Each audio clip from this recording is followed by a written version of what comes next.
India is rich, Indians are poor. Agriculture is rich, agriculturist is poor. Bharat ಶ್ರೀಮಂತ, ಭಾರತೀಯ ಬಡವ. ಕೃಷಿ ಶ್ರೀಮಂತ, ಕೃಷಿಕ ಬಡವ. ಇದು ಹೋಗ್ಬೇಕಲ್ಲ.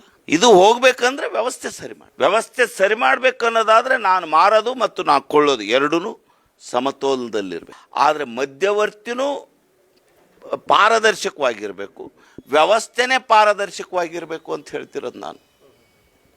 ವ್ಯವಸ್ಥೆ ಪಾರದರ್ಶಕವಾಗಿದ್ದರೆ ನಾನು ತೆಗೆದುಕೊಳ್ಳೋಂಥ ಒಂದು ಟೂತ್ ಪೇಸ್ಟ್ ಎಷ್ಟಕ್ಕೆ ತಯಾರಾಯಿತು ಎಷ್ಟಕ್ಕೆ ತಗೋತೀನಿ ಅಂದ್ರೆ ಮುಗಿದೋಯ್ತಲ್ಲ. ಇಲ್ದಿದ್ರೆ ಅವನು 2 ತಗೋ 1 ಫ್ರೀ ಕೊಡ್ತೀನಿ ಅಂತ ಹೆಂಗಂತಾನೆ. ಹೌದೌದು, ಅದನ್ನೇ ರೈಟ್ ಟು ಇನ್ಫಾರ್ಮೇಷನ್ ಆ್ಯಕ್ಟಲ್ಲಿ ಅದನ್ನೇ ಕೂಡಿಸಿಲ್ಲ ನೀವು. ಈಗ ಕೇಳ್ತಾ ಇದ್ದೀವಲ್ಲ ನಿಮ್ಮ ಮೂಲಕ ಥ್ರೋ ಮೀಡಿಯಾ ಕೇಳ್ತಾ ಇದ್ದೀವಲ್ಲ, ಸೆಂಟ್ರಲ್ ಗೌರ್ಮೆಂಟ್ ಕರೆದ್ರೆ ಅಕ್ರಾಸ್ ದ ಟೇಬಲ್ ಇದೇ ಮಾತುಗಳನ್ನು ಆಡ್ತೇವೆ ನಾವು.